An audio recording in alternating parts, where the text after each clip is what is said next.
नमस्कार साथियों, हमारे चैनल पर एक बार फिर से आपका स्वागत है। साथियों, आज के इस वीडियो में हम जो है वो भूगोल का एक महत्वपूर्ण टॉपिक जो लगभग सभी परीक्षाओं में पूछा जाता है, सूर्य एवं चंद्र ग्रहण के बारे में बेसिक कॉन्सेप्ट जो है इसको अपन समझेंगे, डिटेल में देखेंगे कि ये जो घटनाएं हैं किस प्रकार से घटित होती है और इनका परिणाम जो है वो क्या रहता है। चलिए आज का वीडियो शुरू करते हैं बिना किसी समय गवाए। तो साथियों, सूर्य एवं चंद्र ग्रहण देखेंगे अपन। उससे पहले थोड़ी सी बेसिक चीज देख लेते हैं अपन कि ये जो है वो एक अपना ब्रह्मांड में एक सूर्य है। क्या है? ये जो है सूर्य है। इस प्रकार से एक सूर्य जो है वो एक आग का गोला ब्रह्मांड में स्थित है और ये कभी भी कोई मूवमेंट नहीं करता। ये जो है स्थिर है, कोई मूवमेंट नहीं करता है।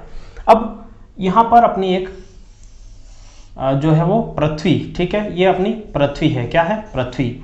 अब पृथ्वी जो है वो एक ग्रह है जो सूरज का चक्कर लगाती है और यहाँ पर एक छोटा सा जो है वो है चंद्रमा। क्या है?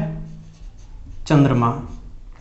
ये चंद्रमा जो है वो उपग्रह है। ठीक है, तो ये तो है ग्रह और ये जो है वो उपग्रह है। ठीक है, अब चंद्रमा किसका उपग्रह है? तो चंद्रमा पृथ्वी का उपग्रह है। बिल्कुल पृथ्वी जैसा ही है चंद्रमा भी, पृथ्वी की तरह ही गतियां करता है, लेकिन पृथ्वी जो वो है एक मानवीय ग्रह है। यहाँ पर इंसान रहते हैं, चंद्रमा पर कोई इंसान नहीं रहते हैं। ये चीज ध्यान रखिएगा। अब ये सूरज है, ये पृथ्वी है। अब पृथ्वी जो है वो सूरज का चक्कर लगाती है। ठीक है, पृथ्वी सूरज का एक चक्कर इस प्रकार से लगाती है। ठीक है, इसको हम क्या कहते हैं? पृथ्वी का परिक्रमण। क्या है? परिक्रमण। ठीक है, परिक्रमण गति है ये पृथ्वी की। अब ये कब कितने समय में सूरज का एक चक्कर लगाती है पृथ्वी? तो अपन लगभग कहते हैं 365 दिन। लेकिन होता क्या है? 365 दिन और 6 घंटे में एक चक्कर पृथ्वी जो है वो सूरज का लगाती है। अब 365 दिन तो अपन 4 साल तक गिनते हैं, लेकिन ये 6-6 घंटे अपन चारों साल के जोड़ के 24 घंटे जो होते हैं, एक दिन बन जाता है अलग से। उस दिन को हम इन 365 में जोड़ देते हैं और 366 हो जाते हैं। वो कब होते हैं? लीप ईयर में। तब क्या होता है? अपने फरवरी जो है वो 29 दिन की हो जाती है। ठीक है, ये कॉन्सेप्ट है लीप ईयर। इसको 366 अधिशेष वर्ष कहते हैं अपन इसको। ठीक है, अधिशेष। फिर ये 365 दिन 6 घंटे में एक चक्कर लगाती है पृथ्वी सूरज का। ये कॉन्सेप्ट क्लियर हो गया। इसको अपन एक साल कहते हैं। ठीक है, एक साल में पृथ्वी जो है सूरज का एक चक्कर ऐसे लगाती है। इसको अपन परिक्रमण गति कहते हैं। ये जो एरिया कहलाएगा वो इसका कक्ष कहलाएगा। ठीक है, किसका? पृथ्वी का ये कक्ष कहलाएगा। पृथ्वी इस कक्ष से कभी नहीं भटकेगी, इसी कक्ष में निरंतर चक्कर लगाती रहेगी। ये तो हो गई पृथ्वी की परिक्रमण गति। अब पृथ्वी जो है वो अपने अक्ष पर भी एक चक्कर लगाती है। ठीक है, पृथ्वी अपने अक्ष पर भी एक चक्कर लगाती है इस प्रकार से। उस चक्कर को हम कहते हैं क्या कहते हैं? घूर्णन। पृथ्वी का घूर्णन। क्या कहते हैं? घूर्णन। इसको घूर्णन गति कहते हैं। अब ये जो है पृथ्वी कितने देर में करती है? 24 घंटे में पूरा करती है। ठीक है, जिससे अपना दिन और रात बनता है। ठीक है, तो इससे तो इस गति से तो अपना एक साल बनता है और इस गति से अपना दिन और रात बनता है। ठीक है, अब चंद्रमा जो है, चंद्रमा भी पृथ्वी का एक चक्कर लगाता है। ठीक है, चंद्रमा क्या करता है? पृथ्वी का एक चक्कर लगाता है ऐसे, इसलिए इसको पृथ्वी का उपग्रह कहा जाता है। अब आगे देखते हैं अपन। तो साथियों, आई होप आपको ये टॉपिक समझ में आ रहा होगा। फिर भी इसमें कोई दिक्कत आती है आपको तो आप कमेंट जरूर कर दीजिएगा, तो हम आपका जो है वो सॉल्यूशन निकालेंगे। चलिए अब अपन देखते हैं। ये अपना सूर्य हो गया। ठीक है, ये सूर्य है।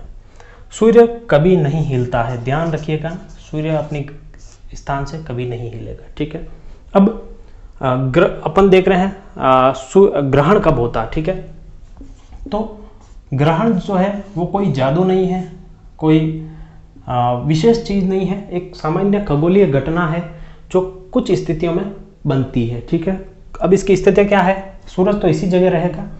अब पृथ्वी और चंद्रमा, ठीक है, ये जब एक लाइन में, कहां पर, एक लाइन में आ जाते हैं तब क्या हो जाता है, ग्रहण होता है।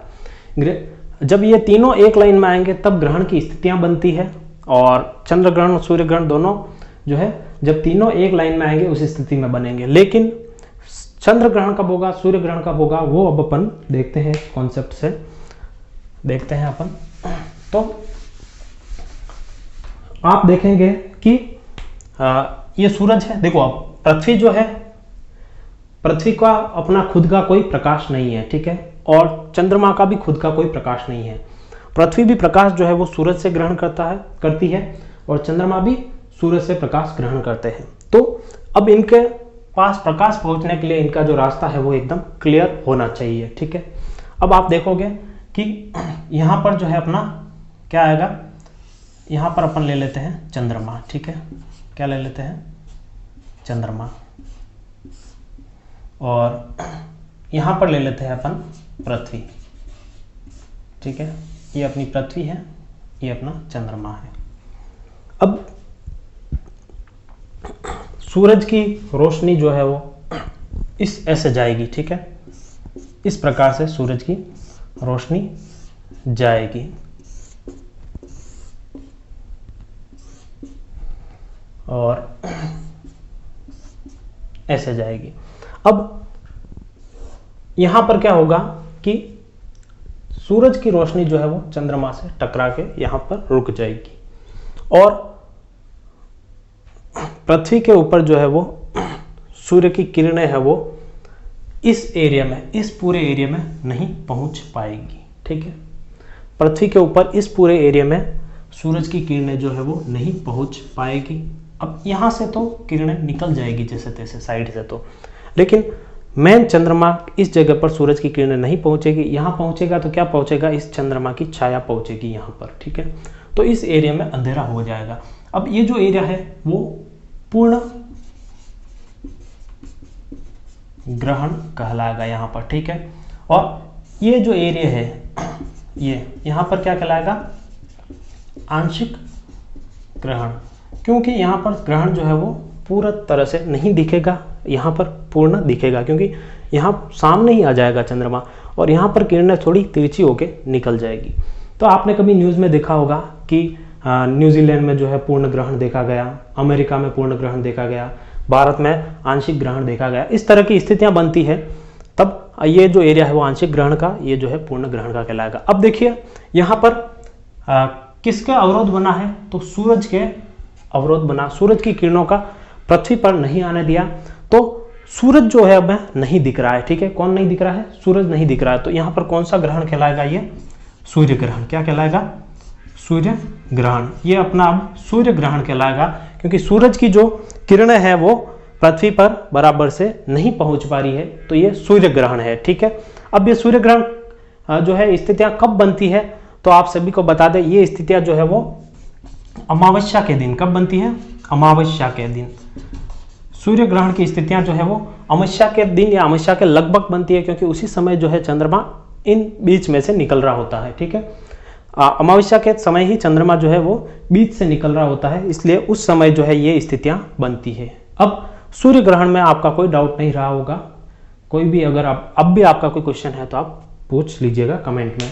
अब अपन देखते हैं चंद्र ग्रहण के बारे में देखते हैं। तो हमने आपको बताया कि सूर्य तो अपनी जगह कभी नहीं बदलेगा। ठीक है, तो कौन बदलेगा जगह, तो अब अपनी जगह जो बदलेंगे वो ये पृथ्वी और चंद्रमा बदलेंगे। ठीक है, तो पहले हमारा चंद्रमा बीच में था और पृथ्वी जो है किनारे पर थी। अब अपन पृथ्वी जो है यहाँ आ जाएगी। ठीक है, ये अपनी हो गई पृथ्वी, क्या हो गई पृथ्वी, और यहाँ हो जाएगा चंद्रमा। ठीक है, क्या हो गया चंद्रमा। अब सूरज की किरणें जो है वो कहाँ आ रही है, हमारे सूरज की किरणें जो आ रही है वो पृथ्वी पर आकर टकरा रही, ठीक है। इस तरफ दिन होगा, इस तरफ रात होगी। सूरज की किरणें पृथ्वी पर आकर टकरा रही है। अब जैसा कि आपको पता है पृथ्वी बड़ी है, चंद्रमा छोटा है। अब